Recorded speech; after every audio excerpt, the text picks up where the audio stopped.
Hello, and thank you for joining us for our latest web panel, which is called Making Your Mark on the International Stage. I'm Hugh Williams, and I'm the editor for Fast Growth Brands, and I'm joined today by a very international panel. So we've got Melanie Goldsmith of Smith & Sinclair calling in from New York. We've got Benjamin Quiroga Rivera of Emma Mattress joining us from Manila, and Joe Ben of Ugly Drinks, who is our London representative today. So basically, a bit of an overview of the panel. We're going to discuss these guys' experiences of taking their brands international, and we're going to look at some of the ups and downs of this, and hopefully give a little bit of guidance and strategy about the next steps that you can take towards becoming a global company. But I think first and foremost, I will let them introduce themselves to you properly, because they can do a much better job than I just did. So Ben, you're on my screen at the moment, so we'll start with you. Yeah, certainly. So yeah, as Hugh mentioned, co-founder UK of Emma Sleep, also managing director of Southeast Asia. So we're in 21 countries at the moment. And internationalization is a big part of our growth strategy. So yeah, happy to be here and happy to be able to talk a bit. Yeah. Cool. Mel, would you like to go next? Sure. So I'm the co-founder of Smith & Sinclair and a second brand called Pollen. We started 6.5 years ago in the UK and were acquired by an American company in the summer of 2019, which prompted and accelerated our launch into the US. So I moved in September to set up the US hub office, which is based in New York. And we're looking to grow the USA as our secondary market to Europe. Lovely. And last but not least, Joe. So I'm Joe. I'm co-founder of Ugly Drinks. We're a flavoured sparkling water brand, originally launched in the UK almost 4 years ago now. And then around 2 years ago, we launched in the US as well. Nice and succinct, like that. Cool. And just for a little bit of an overview of what this is going to look like. So we're going to talk for about 40 minutes. And then once that's done, we're going to open up to some questions. So if you think of anything that you'd like to ask these guys during the panel, just type it in the Q&A section. It should be at the bottom of the screen, and I'll read them out as long as they're appropriate. Nothing inappropriate. Come on. Right, let's get stuck in. So I'm going to start with, it's lottery who I start with. We'll start with Joe, because I've made him go last on the introductions. I think it's just a good idea to start with getting an idea of actually what your international expansion has been to date. So you can just give us a bit of an insight into the markets that you've rolled out to so far, and what you've found the differences between the markets that you've rolled out to being and the UK, which is your guys' home market. Yeah, for sure. So our strategy to date has been very, focused. We knew we didn't have the resources to launch into 21 countries like, say, Ben has, and obviously very different kind of product and category. So for us, myself and my co-founder, who's also called Hugh, coming from the UK food and drink scene, we've always loved the size and the scale of the US, and we had some exposure to it in a previous role. So it was always something we wanted to do, and we launched Ugly with the kind of the goal of launching it in the US at some point, and decided that was something we were going to do. We made that decision about 3 years ago, and actually kind of sold our first can of drink around 2 years ago now. So the most, obvious thing to point out from our point of view is our kind of task as a business is very different in each of the two markets. In the US, the category of product that we fall into, so flavored sparkling water or seltzer, is a massive global category, valued at about $4 billion. So our role out there is really to disrupt that existing category, and predominantly we do that from a kind of brand and product point of view. Whereas our role in our kind of domestic market in the UK is much more category building and education. And so, we have two very different tasks on our hands. there's obviously to an extent some shared learning, but really we run the two businesses almost separately in terms of kind of local thinking, but kind of bring them together with that global brand consistency. Nice.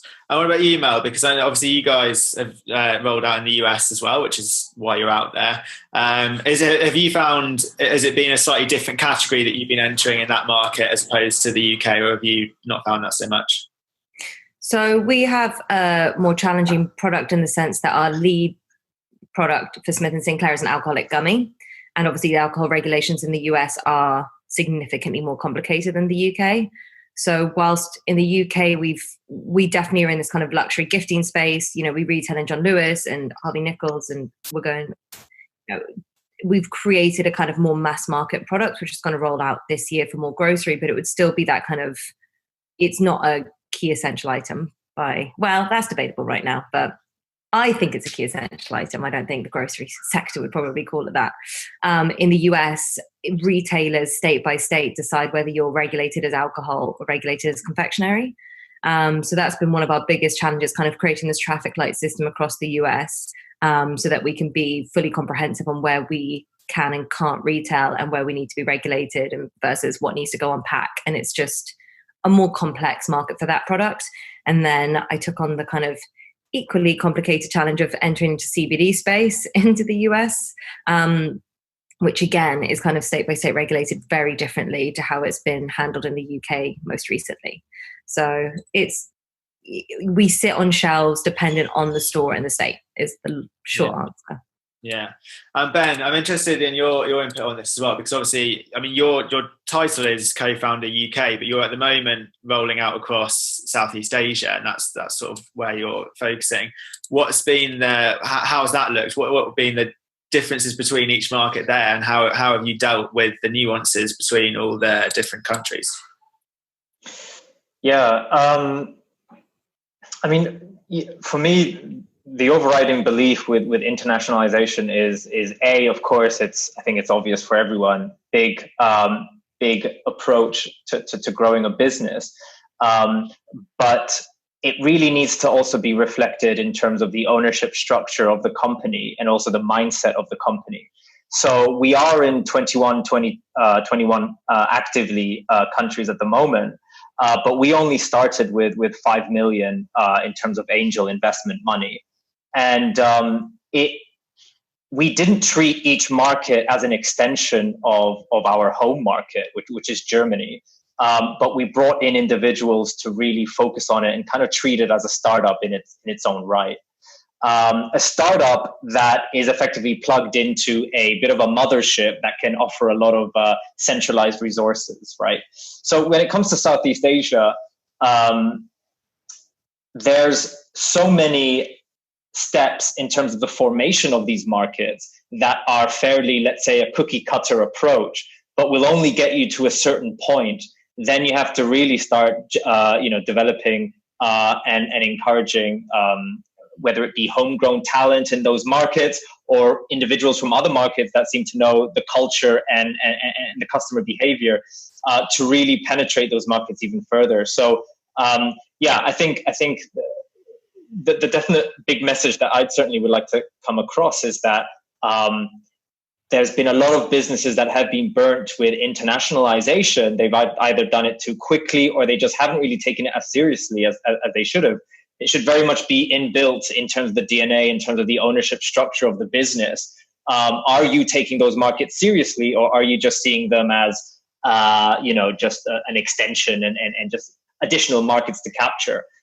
Because as we all know, starting a business in a market does require a lot of elbow grease, a lot of attention to detail and focus. So that's kind of how we see it. Yeah, I'm interested as well. I mean, it's something we were actually speaking about just before the call kicked off in terms of staffing and obviously working remotely. Because Ben and Joe, especially, you're actually not in the markets that you've launched out to.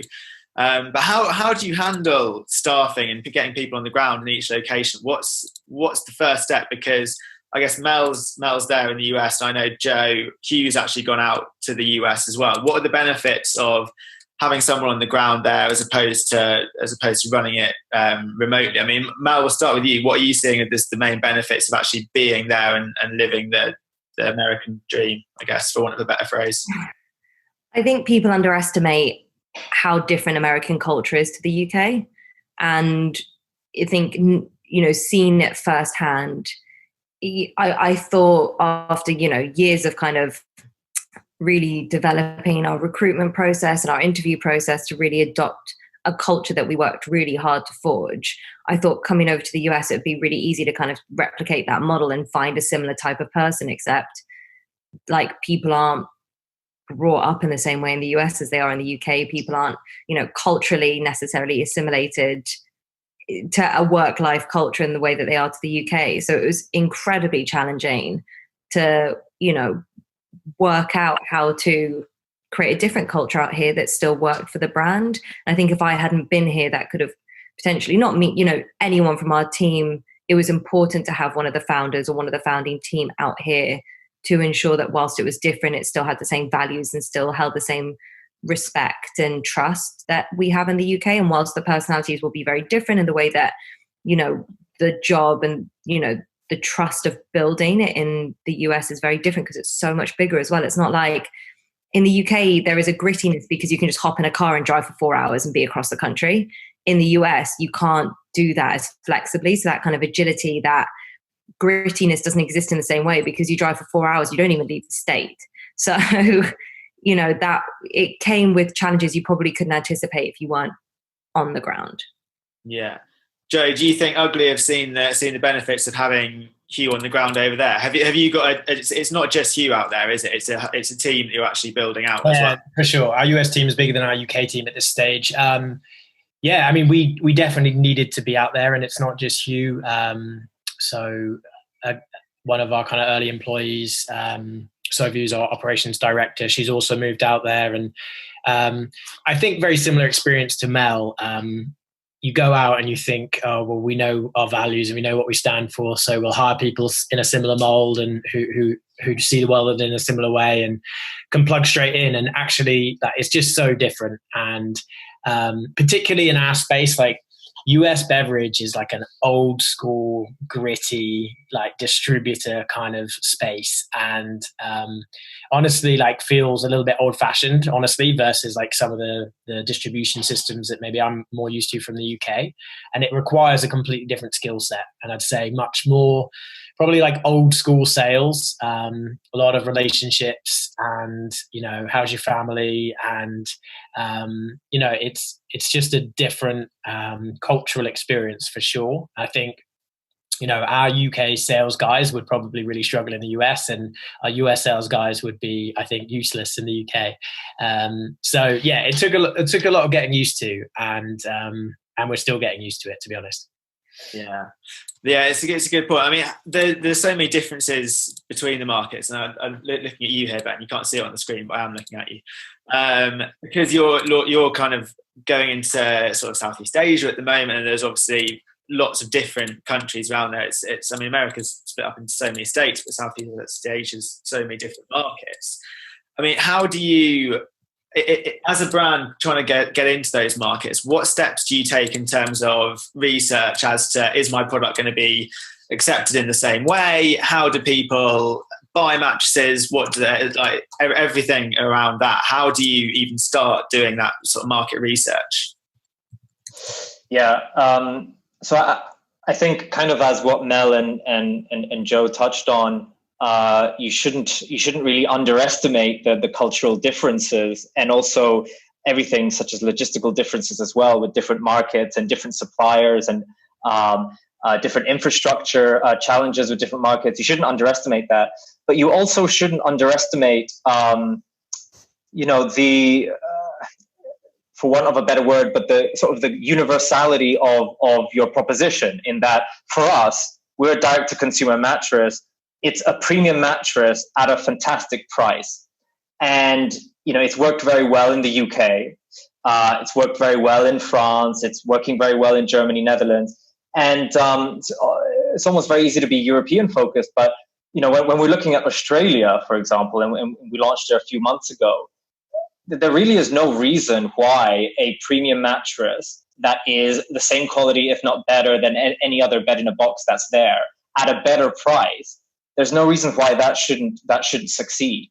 And so you look at some of those fundamental basics and you just think, okay, the rest of it is just creative solutions. So how do we communicate that in a way that's, that makes the most of the culture in Australia? What are some of the fundamentals? So in Australia, for example, you've got a population of 22 million, but they on average spend twice as much on their mattresses than in the UK. So there's some challenges, of course. The size of the population is much smaller than the UK, but you got there a great opportunity in that the price of a mattress is significantly higher. So your proposition is actually probably even more exciting in a market like Australia than, let's say, in the UK. And of course, I think as Joe and Mel will argue, you have to go with a sense of optimism and positivity and look at every challenge as an opportunity to learn how to do things a bit differently and if anything, maybe even do things a bit better. Southeast Asian markets, as you mentioned, Hugh, there's many of them. But likewise, we offer a premium mattress at a best price. So unless we find a reason, that we can't communicate that effectively, there's no reason why to not go into it. I think the biggest challenge for us is to not be focusing on the details and having enough resource to be executing and doing a good job, because it does take a lot of thinking to know how to crack these markets. Yeah, definitely. And I'm also interested in around what how you realign your priorities, because obviously going from a single market approach to multi-market approach, you've aligned your priorities in terms of, I do this much, this many sales via e-commerce, this many via retail. And do you take that into a new market as a cookie cutter? Mel, I'll ask you this one because I know it's something that you guys have been focusing on. Do you take that approach of, I'm going to try and get the same amount of e-commerce sales in the US as in the UK, or do you actually have to take that in maybe at first and then tweak it as it goes along and kind of keep monitoring that? Yeah, I wouldn't call it cookie cutter, but we set our KPI benchmarks against previous sales history. So, it gives, we launched in the US end of October, which is our busiest quarter because we're quite a seasonal gifting brand. And it was, all of our KPIs for on and offline were based on a UK sort of anticipatory sales target and based on previous years of trading history. The thing is, in the UK, we've pivoted the business so much each year, whether that's new products or price points or new retail environments. We haven't necessarily had like regular trading cycles ever. Every year things have thrown it quite significantly out of whack. And so, it's never going to be a like for like model. And actually what we found is, because we launched quite heavily in New York, we had a really spiked sales response in those first 2 months that actually oversold the whole of the UK, which then kind of makes your model be realized on a state by state basis rather than a kind of nationwide KPI based on population, affluence. You get market research around PPC and ROI for online. And we've got a brilliant head of marketing in the US who comes from a D2C background. So she comes with her own knowledge around seasonal gifting periods and how that is also spiked in the US in a very different way year round than it is in the UK. US are much more giftable as people. They find any occasion to gift. And, we saw a huge spike in Valentine's Day that was 3x what we do in the UK. We saw another huge spike in Mother's Day, but kind of in line. And then Father's Day has already started building in with pre-orders in a way that you just wouldn't even feel in the UK. So that's been interesting as well to see how their year-round gifting is very different. So it becomes quite hard to kind of cross-analyze with the UK. Yeah. And what about marketing strategies then? Because I guess, again, going into a completely new market, you might have the marketing strategies that you're using in the UK, and then going to the US, it's going to be obviously different in terms of the most effective channels. Joe, what sort of findings have you seen there in terms of the most effective channels have actually been a little bit different in the US to the UK when it comes to marketing? Yeah, it's definitely different for us, and part of that is because of the maturity of the category. So in the US, there's very little of the educational, functional stuff we have to do in the UK required. It's much more about like the fun aspect of the brand, the flavor of the products, and that kind of comes through in everything. So, in the US, we have a product range across kind of 4 different ranges of separate products with tons of flavor profiles, because the market's ready for it, and we almost have a solid enough platform within a solid enough category to roll out those new products and that NPD. In the UK, we keep it much more lean right now because we still have to land that core message and just keep scaling that up. And whilst we could, of course, have launched all these other products, arguably would have been a bit of a distraction for us, because the core flavored sparkling water is our bread and butter, and that's what we want to make sure we land hard in the UK. So yeah, I mean, maturity of the category definitely makes a huge difference, and I'm sure probably Ben and Mel experienced something similar. Yeah. Ben, what have you seen in terms of the marketing strategies? Because again, the multi-market approach does make it a bit more complex. Have you been tweaking and analysing as you go along? And I guess, which channels have you seen as the most effective? So I guess we're very lucky in that we live in an age where advertising and marketing has been very much globalized. We've got now a lot of infrastructure technologies that can make us market products in Brazil as effectively as in the US, in terms of,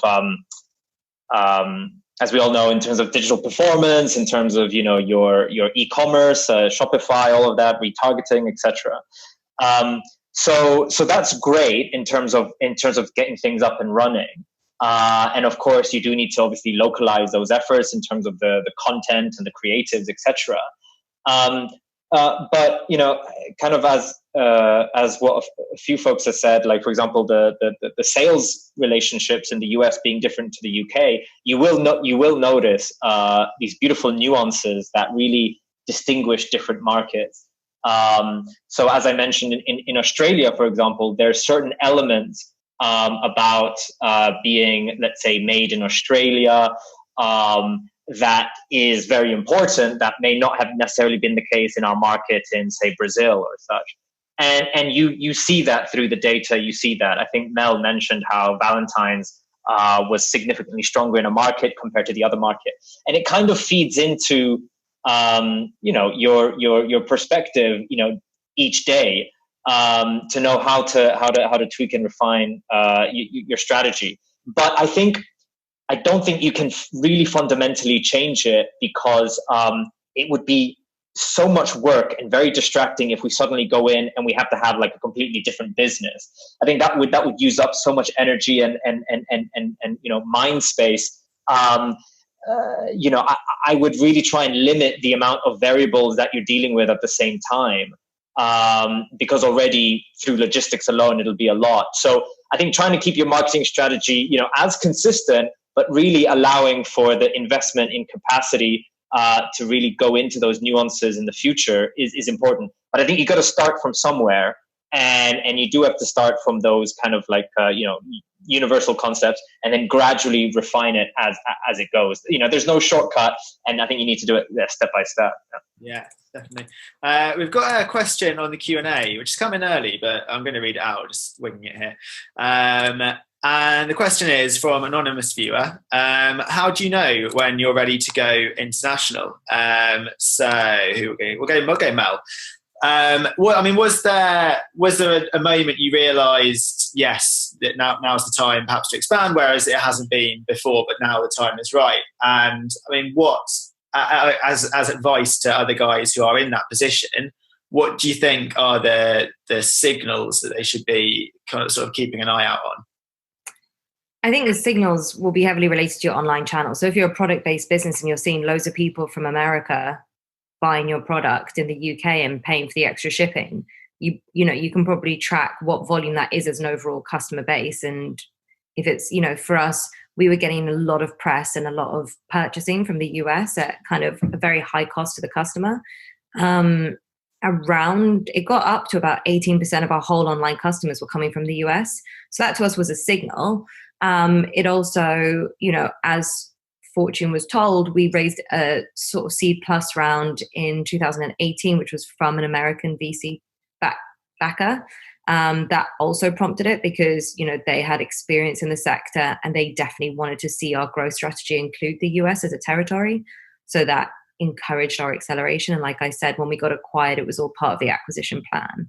So for us, it was, interest was sparked and then the financial backing was right.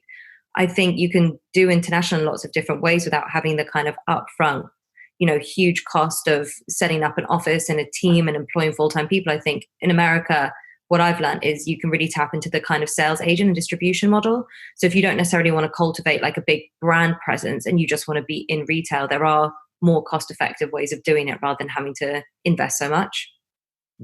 Yeah, interesting. What about you guys, Joe? How did you know when the time has come? Because obviously it was a dream of yours from the start, but what kept you from just being like, yeah, straight away, we'll go now? Why did you delay, and then when did you know? We've always tried to look at the business through the lens of kind of proof of concept. So, prove out a hypothesis, prove it works, and then scale it from there. And so we needed an element, I guess in the simplest terms, we needed a certain amount of money to launch in the US, and we needed a certain proof of concept in the UK to raise that kind of money. I think for us, being really honest, if we'd known how hard it was going to be, because for us it is complex. We had to we had to set up local production, and there's so many nuances about our US business that looking back, it was absolute madness, and there were certain periods of time where it was just so difficult. And obviously, from like things like a visa point of view, when we first launched, neither Hugh or I were in the market. And so, that first few months was wild. We had one employee who we kind of had to trust implicitly, obviously. So, look, I wouldn't say that we had this perfectly worked out master plan. It was just something we knew we wanted to do, and we kind of committed to it. And if I'm honest, like I said, if I had my time again and I knew what it was going to be like, would we have done it in the exact same way? Probably not. However, did it force us to, by hook or by crook, make it happen? Yeah, it did. Yeah. What would you have changed? I think a problem that we have in our business anyway, over and over and over again, is we sort of overestimate the amount of work that we can cover, and we sort of at times have spread ourselves a bit thin and gone, it's fine, we can do it. And of course, like, that's what you have to do sometimes, as an entrepreneur and as an entrepreneurial team, but we probably do it a little bit too often. Yeah. And Ben, I'm guessing it's obviously a little bit different to you because you guys are already established in a few markets. So I'll tweak the question slightly. As a slightly bigger brand, how do you decide that the time is right to go into a new market, like a different market? So obviously you've already got a UK base, you've got operations in Germany. When did you decide at the time, now is the time we're actually going to take a stab at a different area, a different region? Yeah, so I think it all really has to come at the end of it. I mean, it depends really what are the objectives of the business. I don't know who the person asked the question, what their business is like, but ultimately, if the objective is growth, then you just have to put everything on a desk and see, okay, what is going to give me, the best return, and whether that's penetrating further into the market that you're in, or whether looking at looking at other markets. So from our perspective, it would have been silly, obviously, for us to have expanded into other areas if we didn't have, if we were going to then, neglect one of our core markets, and that would have been silly. So I think, as Mel mentioned, you look at it opportunistically. I don't think you start off saying, I want to go to 20 markets. I think you just do it step by step, and just look at it from a growth perspective. If the market you're in, you're already seeing great growth and that you can further invest in terms of capacity, resource, team, etc., then just focus on that, because internationalization can be a mistake if you do try and spread yourself way too thin. But nothing's ever going to be comfortable anyway. So as Joe mentioned, you are going to be sometimes running around like a headless chicken, regardless of how safe and sure your step is. But I think that's when you feel ready, I guess. Yeah. There's another question in the Q&A. It's just gone completely off script now, so why not read all the questions out? And it kind of focuses on the last one as well, so go for it. And the question is, our team is UK based and small anyway, so we often end up spending 80% of the time focusing on UK strategy, and then as an afterthought, US and European markets.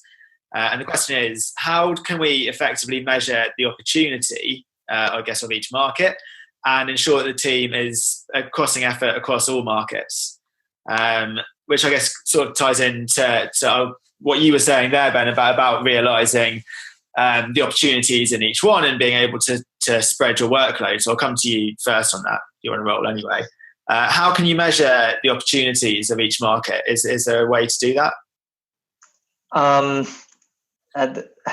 You can do. I think you can do desk research pretty well, and try and assess the marketing. Look at some of the competitive pressures. You can look at what is the cost of television advertising in that market, digital performance. What's the cost per click for these certain AdWords, etc. You can do all of that, and I think that can give you a bit of a flavor and an indication. But unfortunately, it's not gonna answer the real question, which is, can you succeed in that market? And I know this probably sounds a bit inefficient, but if like I said, if you do feel that there is a considerable growth opportunity and you'd be foolish not to be looking at it seriously, then get the right talent, get the right ownership structure, get the right team in place to really look into it. Because it's like anything, there is a minimum viable investment to be made. You can go into, let's say, Germany in a wouldn't have learned anything apart from the fact that you just can't go into a market like that with a bad team. You need to invest in actually trying to do it properly. Unfortunately, to realize certain opportunities, you do have to invest in it, and I think with the team and the ownership structure, that can be very helpful and can take you a long way, I think. Yeah, definitely. I hope that helps. Cool. So I'm going to move on now. I'm interested as well to get your guys' opinion on where the line lies in terms of, we talked about staffing earlier, so in terms of trying to actually bring people into your team in a new country, and going out and actually outsourcing some work and bringing in experts and agencies and whatever to help you. So, Mel, we'll start with you. What areas did you actually find were helpful to bring in experts, external experts, not just on a contract basis to help you out when you launched in the US? So we kind of, in the lead up to launching, we needed to get our operation set up in the US because we had to do some localized manufacturing to ensure that we could hit the timelines of launch.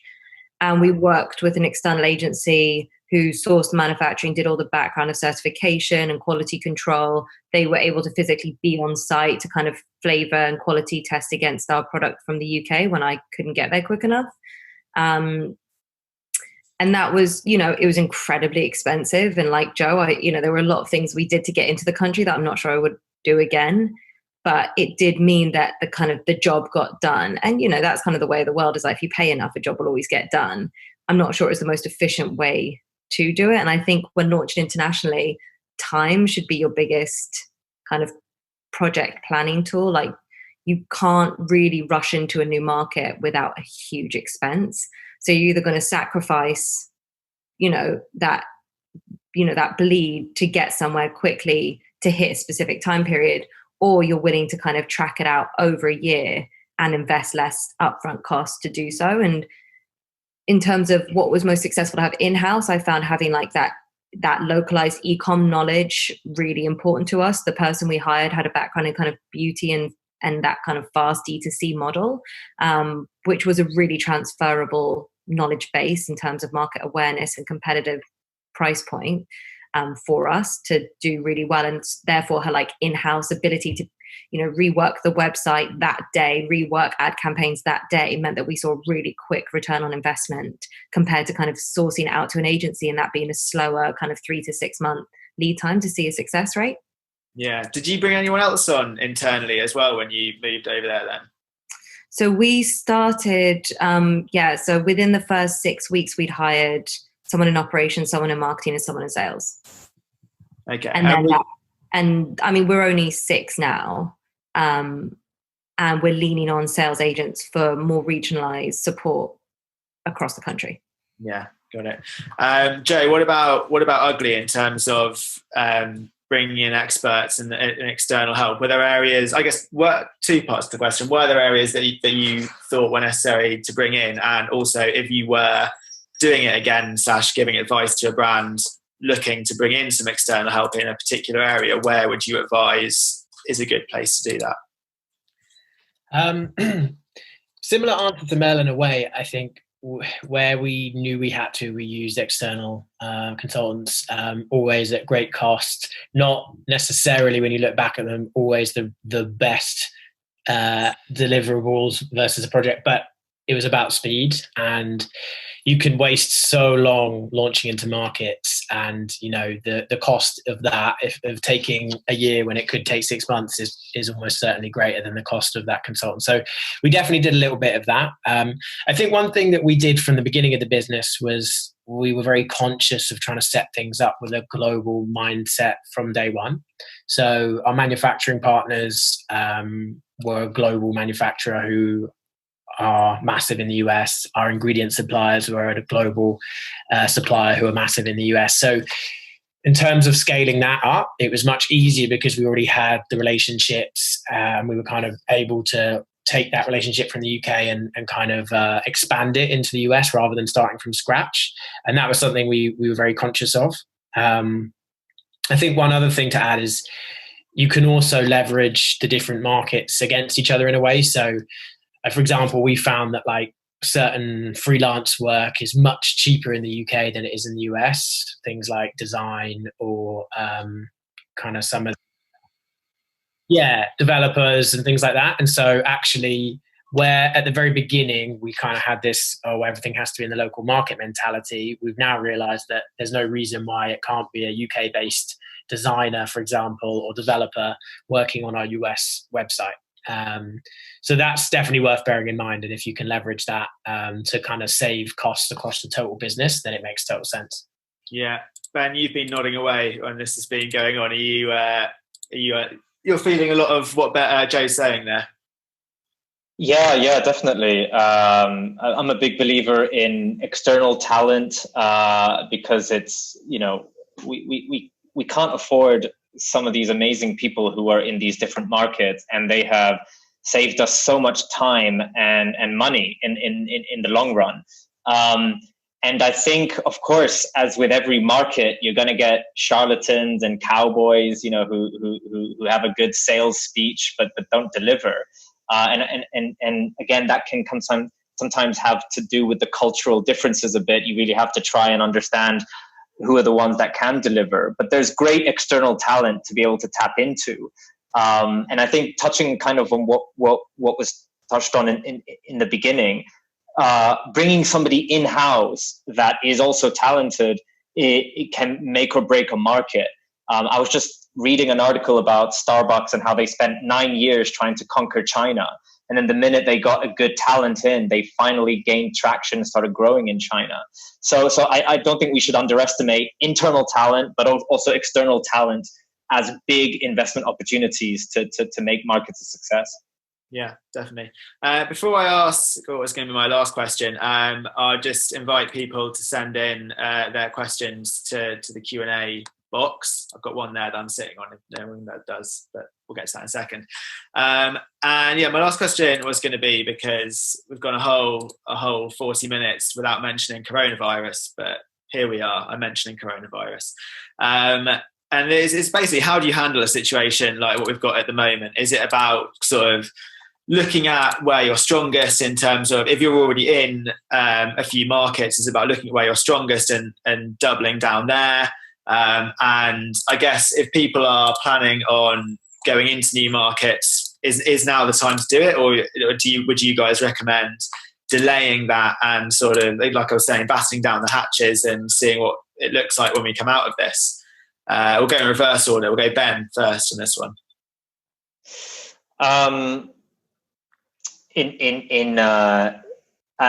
Kind of as what Mel mentioned there about looking at the data, COVID has been a pretty amazing opportunity in terms of a lot of folks moving their behavior online. So for us, it's almost kind of really made us want to move quicker on certain topics.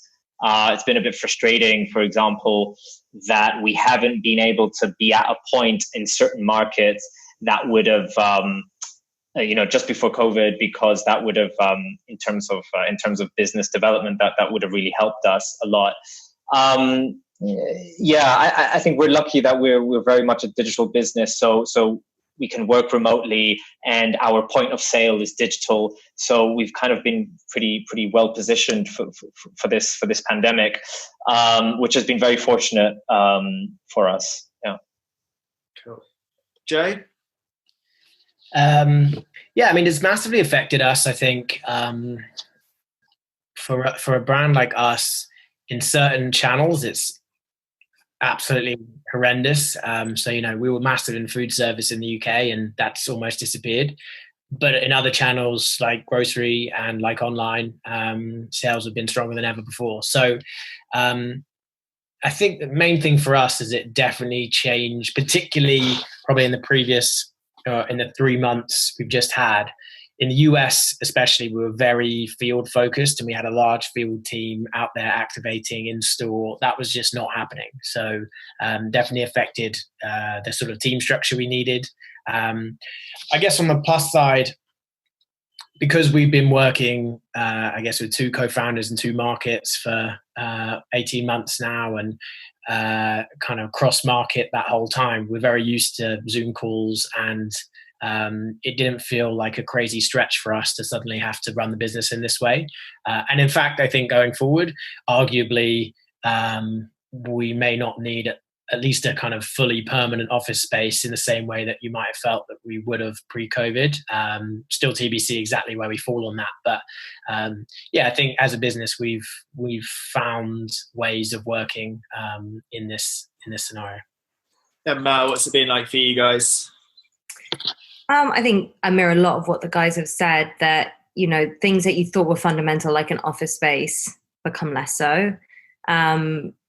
We do heavy business online, so that's been strong. Retail, obviously, less so. And like I said, whilst we're not essential goods, people are gifting a lot more during this time to keep up morale between each other. So that's been something that we've leaned our advertising more towards, is like the giftability, and kind of we've done a lot more like home occasion set, so that people can really highlight, like, that you can't just miss certain things that are happening, whether that's baby showers or engagements or birthday parties. And so it's like still creating those moments of celebration that have been important during this time. And our whole mission is to make adulting more fun. So it's been challenging, but kind of an interesting challenge to kind of get the business to continue forging that mission during such a kind of globally stressful time. It makes you kind of second guess a lot of the things that you're probably taking a higher risk on when it comes to cash investments, whether that's marketing, pop-ups, experiences, which is integral to how we've grown to date. It makes you go, what's that going to look like at the back of this? Are people going to come together in the same way and physically breathe from the same alcoholic vapor orb? I don't know. So we'll have to see how we all come out of this in terms of what experiences are in the future. Yeah, definitely. Cool. We've got 3 questions on the Q&As, which works out well because we've got 3 panelists. So who should I ask what to? That's the question, isn't it? Okay, we'll go with Ben first.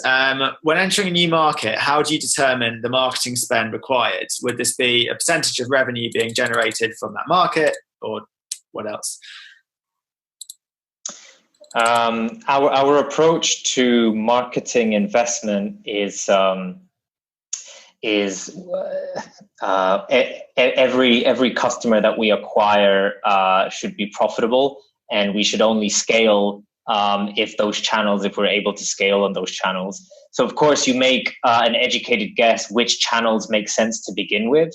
And for a digital business like Emma Mattress, it's no secret that digital performance channels play a big role in the beginning, and you just gradually scale that. And we see in some markets being more expensive than other markets to acquire customers. And of course, that makes sense for a number of reasons. One, competitive pressure. Two, advertising has different price tags in different markets. You definitely don't go into it with a formula in terms of what is your percentage. I think you have to adopt that same methodology of doing things incrementally, sustainably. That's always been our philosophy, and that we'll go into every market with exactly that same philosophy. So that's how we do it. Yeah. Cool. The next question, which will go to Joe. To what degree did you use quantitative analytics when expanding into the US? Very specific question, that one. Yeah, to very little degree. For us, we knew the demand was there for our products, and we felt like our brand had a very different positioning to the incumbent brands in the space, and appealed to a different consumer. So, really, the honest answer is much more based on gut feel and I guess a general understanding and awareness of the market rather than like specific analytics. Nice. And the last one, which is a nice question, I like this. Mel, what advice would you give now to your 5 years ago self? It's a classic. Do it. No, I'm kidding.